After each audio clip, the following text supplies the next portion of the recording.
BJP. പ്രതിനിധി ശങ്കുട്ടി ദാസിലേക്കാണ്. ശങ്കുട്ടി ദാസ്, പാർലമെന്റിൽ തോറ്റതിന് ബി.ജെ.പിയോടോ എന്ന ചോദ്യമാണ് ആദ്യം തന്നെ ഉയർത്തുന്നത്. കഴിഞ്ഞ 4 ദിവസം നമ്മൾ കണ്ടു, ലോക്സഭയിലും രാജ്യസഭയിലും ഭരണഘടനയെ സംബന്ധിച്ചുള്ള ചർച്ച നടന്നു. ഇതിൽ അടിപതറിയ കോൺഗ്രസ് അവർക്ക് വീണ് കിട്ടിയ ഒരു ആയുധം ആയിരുന്നു ഇന്നലെ അമിത്ഷായുടെ പ്രസംഗം. അതിലെ 20 സെക്കൻഡ് മാത്രം അടർത്തിയെടുത്തുകൊണ്ട് അംബേദ്കറെ അപമാനിച്ചു എന്ന രീതിയിൽ വ്യാപകമായ പ്രചാരണം നടന്നു. വളരെ കൃത്യമായി എന്താണ് സംഭവിച്ചത് എന്ന് പൊതുജന മധ്യത്തിൽ വരുന്ന സാഹചര്യം കൂടി ഉണ്ടായിരുന്നു. ഇത്ര വലിയ പ്രകോപനം കോൺഗ്രസിന് തീർക്കാൻ പറ്റുന്ന വിധത്തിൽ, അങ്ങനെ ആകുന്ന വിധത്തിൽ അവരെ പ്രകോപിപ്പിച്ച കാരണം എന്താണ്? പൊതു തെരഞ്ഞെടുപ്പിനും അതിനുശേഷം നടന്നിട്ടുള്ള നിയമസഭാ തെരഞ്ഞെടുപ്പുകളിലും നിരന്തരമായി ഏൽക്കുന്ന പരാജയത്തിൽ നിന്ന് പ്രകോപിതരായിട്ടുള്ള കോൺഗ്രസ് ഇന്ത്യയുടെ ജനാധിപത്യ പ്രക്രിയ അട്ടിമറിക്കണം എന്നുള്ള ഉദ്ദേശത്തോടു കൂടി തന്നെയാണ് ഈ സെഷനിൽ പാർലമെന്റിലേക്ക് വന്നിട്ടുള്ളത്. നമ്മൾ കോൺഗ്രസിന്റെ ഈ പാർലമെന്റ് സെഷനിലെ ആദ്യ ദിവസം മുതലുള്ള പ്രവർത്തനം കാണുകയാണ്. ആദ്യത്തെ 6 ദിവസവും സഭ സമ്മേളിക്കുന്നത് അമേരിക്കയിലെ ഒരു കോടതിയിൽ അദാനിക്കെതിരായിട്ട് എന്തോ പരാമർശം ഉണ്ടായി എന്ന പേര് പറഞ്ഞുകൊണ്ട് പാർലമെന്റിന്റെ ആദ്യ 6 ദിവസവും അലങ്കോലപ്പെടുത്തുകയാണ് ചെയ്തത്. ഒരു ചർച്ച പോലും നടത്താൻ പാർലമെന്റിൽ സമ്മതിച്ചില്ല. സമ്പൂർണ്ണമായിട്ടുള്ള ബഹളമായിരുന്നു. എന്തിനാണ് അമേരിക്കയിലെ കോടതിയിൽ അദാനിക്കെതിരെ നടന്നുള്ള പരാമർശത്തിൽ ഇന്ത്യയുടെ പാർലമെന്റിനെ തടസ്സപ്പെടുത്തുന്നതെന്ന് മനസ്സിലായില്ല. ഈ അദാനിയെ ശിക്ഷിച്ചാൽ പോലും അത് അവിടെ നടന്നിട്ടുള്ള ഒരു പ്രവർത്തനവുമായി ബന്ധപ്പെട്ടിട്ടുള്ള വിഷയമാണ്. അവസാനം ഈ പറയുന്ന പ്രതിപക്ഷ പാർട്ടിയിലുള്ള മറ്റ് ഘടകകക്ഷികൾ പോലും കോൺഗ്രസിന്റെ ഏകപക്ഷീയമായിട്ടുള്ള പ്രതിഷേധ രാഷ്ട്രീയത്തോട് യോജിക്കാതെ വരികയും ഒരു സഭ സമ്മേളിക്കണമെന്നുള്ള നിലപാട് സ്വീകരിക്കുകയും ചെയ്തപ്പോഴാണ് ഭരണഘടനയെ മുൻനിർത്തിയിട്ടുള്ള ചർച്ചയിലേക്ക് പോകാൻ തീരുമാനിക്കുന്നത്. ഭരണഘടനയെ മുൻനിർത്തിയിട്ടുള്ള ചർച്ചയിലേക്ക് പോയപ്പോൾ അത് കോൺഗ്രസിനെ കൂടുതൽ പ്രതിരോധത്തിലാക്കുകയാണ് ചെയ്തത്. കാരണം ഇന്ത്യയുടെ ഭരണഘടന തടവിലാക്കപ്പെട്ടിട്ടുള്ള 21 മാസങ്ങൾ എന്ന് പറയുന്ന അടിയന്തരാവസ്ഥയെ പറ്റി വളരെ വിശദമായിട്ടുള്ള ചർച്ചകൾ അതിലേക്ക് വന്നു. അടിയന്തരാവസ്ഥ ഒരു ചർച്ചയായിട്ട് വരുമ്പോൾ കോൺഗ്രസിലെ ഘടകകക്ഷികൾക്ക് പോലും കോൺഗ്രസിനോട് യോജിക്കാൻ സാധിക്കില്ല. അവരുടെ എല്ലാ പ്രധാനപ്പെട്ട ഘടകകക്ഷികളുടെ നേതാക്കന്മാരും അടിയന്തരാവസ്ഥ കാലത്ത് ജയിലിൽ കിടന്നിട്ടുള്ള ആൾക്കാരാണ്. ഇപ്പൊ ലാലു പ്രസാദ് യാദവ്, അദ്ദേഹത്തിന്റെ മകൾക്ക് മിസ ഭാരതി എന്ന് പേരിട്ടിട്ടുള്ള ആളാണ്. മിസ തടവുകാരനായിട്ട് ജയിലിൽ കിടന്നിട്ടുള്ള ആളാണ്. എസ്.പിയിലെ മുലായം സിംഗ് യാദവ് ജയിലിലായിരുന്നു. നിതീഷ് കുമാർ ജയിലിലായിരുന്നു.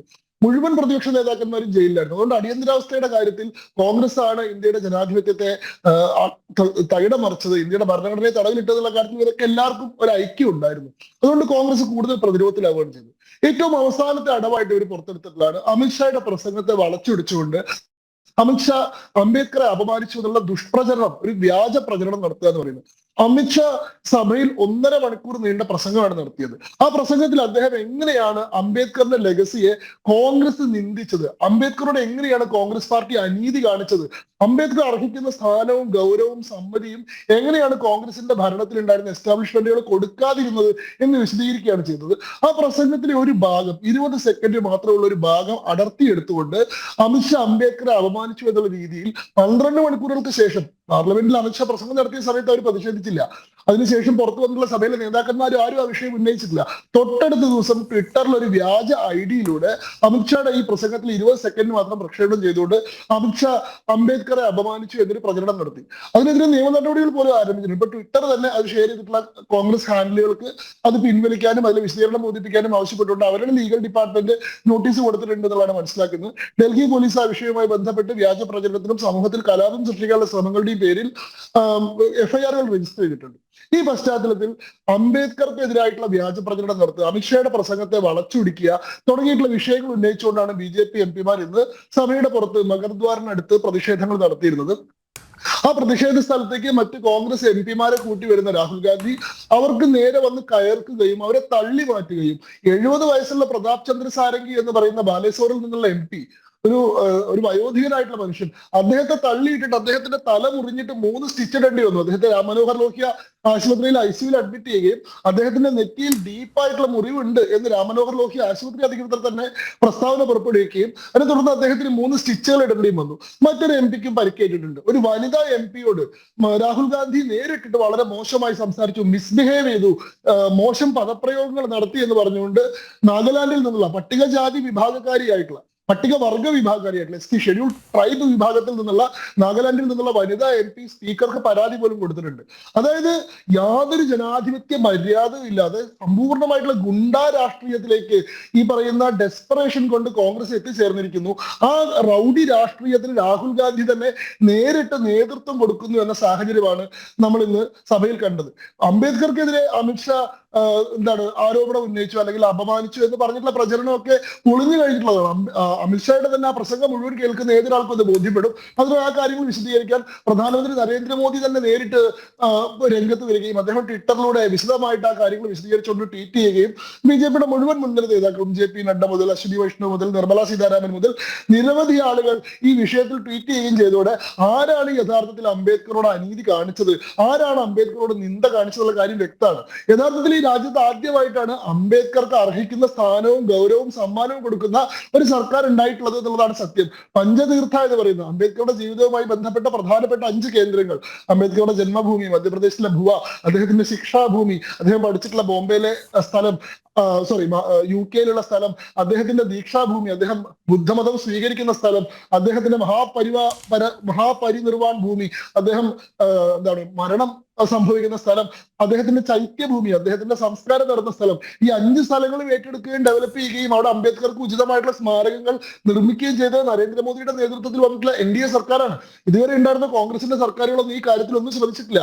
2015 ആദ്യമായിട്ട് അംബേദ്കറുടെ സംസ്കാരം നടന്നിട്ടുള്ള ചൈത്യഭൂമി അതുമായി ബന്ധപ്പെട്ട കേസുകളൊക്കെ ഒഴിവാക്കി ഗവൺമെന്റ് ഏറ്റെടുത്ത് അവിടെ അർഹമായിട്ടുള്ള ഒരു മോണ്യുമെന്റ് ഉണ്ടാക്കിയത്. അംബേദ്കർ UK-യിൽ പഠിച്ചിരുന്ന സമയത്ത് അതിനെ ദീക്ഷാഭൂമി എന്ന് വിളിച്ചുകൊണ്ട് താമസിച്ചിരുന്ന കെട്ടിടം നരേന്ദ്രമോദി നേരിട്ട് സന്ദർശിക്കുകയും ആ കെട്ടിടം മഹാരാഷ്ട്ര സർക്കാർ ഏറ്റെടുക്കുകയും അവിടെ ഉചിതമായിട്ടുള്ള അംബേദ്കർ സ്മാരകം നിർമ്മിക്കുകയും ചെയ്തു. മധ്യപ്രദേശിലുള്ള അംബേദ്കർ ജനിച്ചിട്ടുള്ള ഭുവ എന്ന് പറയുന്ന സ്ഥലം, അവിടെ ഇപ്പോൾ അംബേദ്കറുടെ പേരിൽ വലിയ ഒരു വിശാലമായിട്ടുള്ള മോണ്യുമെന്റ് നിർമ്മിച്ചു കഴിഞ്ഞു. അതേപോലെ തന്നെ അംബേദ്കറിന്റെ പരിനിർവാണം നടന്നിട്ടുള്ള സ്ഥലം, അതേപോലെ തന്നെ ഡൽഹിയിൽ അംബേദ്കറുടെ പേരിൽ ഇന്റർനാഷണൽ മ്യൂസിയം, ഇങ്ങനെ 5 പ്രധാനപ്പെട്ട അംബേദ്കർ സ്മാരകങ്ങൾ സ്ഥാപിക്കുന്ന BJP ആണ്. എന്നാൽ കോൺഗ്രസിന്റെ സർക്കാർ എന്താണ് ചെയ്തത്?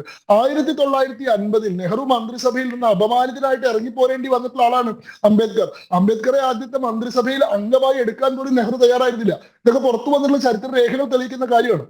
1947 വരുന്ന ആദ്യത്തെ നെഹ്റു മന്ത്രിസഭ എന്ന് പറയുന്നത് കോൺഗ്രസിന്റെ മന്ത്രിസഭയല്ല.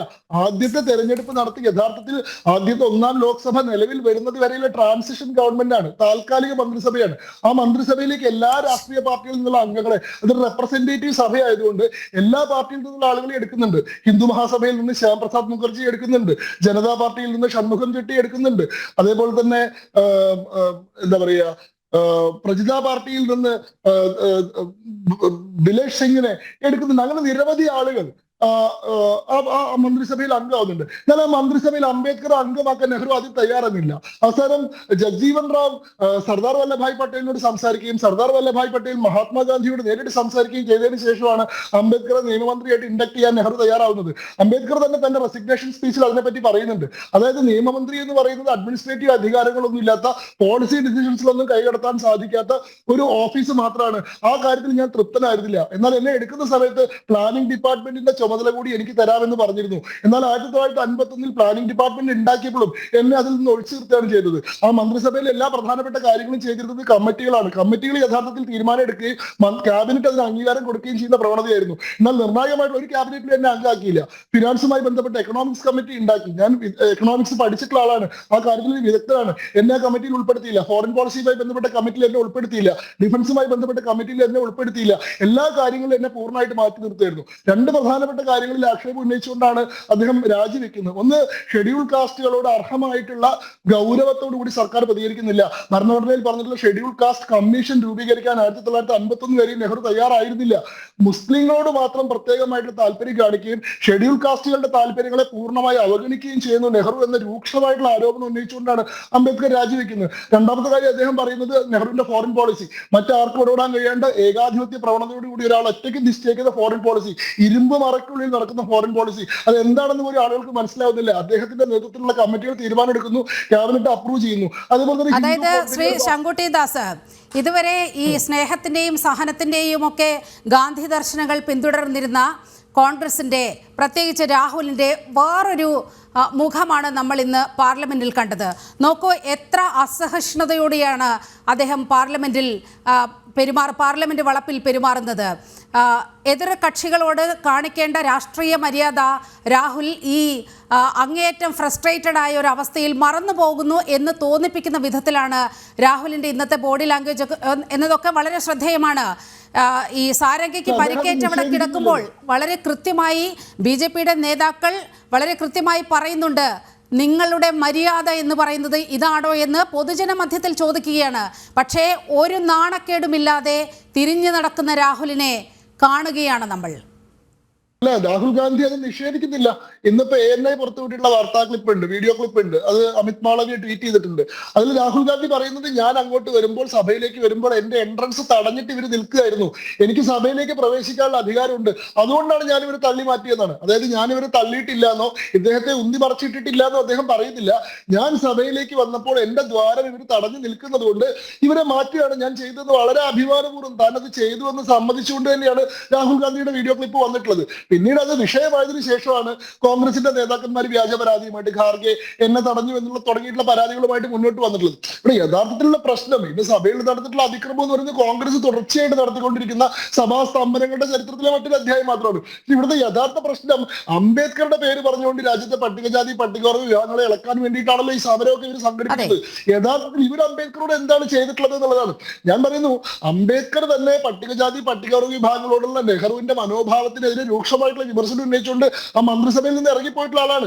അതിനുശേഷം 51-ലെ പൊതു തെരഞ്ഞെടുപ്പിൽ അംബേദ്കർ മത്സരിച്ചപ്പോ അംബേദ്കർ തോൽക്കുന്നു എന്ന് ഉറപ്പുവരുത്താൻ വേണ്ടി അംബേദ്കറുടെ മണ്ഡലത്തിൽ, ബോംബെ നോർത്തിലാണ് അംബേദ്കർ മത്സരിക്കുന്നത്, ആ മണ്ഡലത്തിൽ നേരിട്ട് നെഹ്റു പോയി പ്രചരണം നടത്തി. ഹ്യൂമിലിയേറ്റിംഗ് ഡിഫീറ്റ് ആണ് അംബേദ്കർക്ക് ഏൽപ്പിച്ചത്. അംബേദ്കറുടെ സെക്രട്ടറി ആയിരുന്ന, അംബേദ്കറുടെ പ്രൈവറ്റ് അസിസ്റ്റന്റ് ആയിരുന്ന, പേഴ്സണൽ അസിസ്റ്റന്റ് ആയിരുന്ന നാരായൺ സബോഡ കശ്രോൾക്കർ എന്ന് പറയുന്ന ജൂനിയർ ആയിട്ടുള്ള ആളെ കോൺഗ്രസ് സ്ഥാനാർത്ഥിയായിട്ട് നിർത്തിയത്.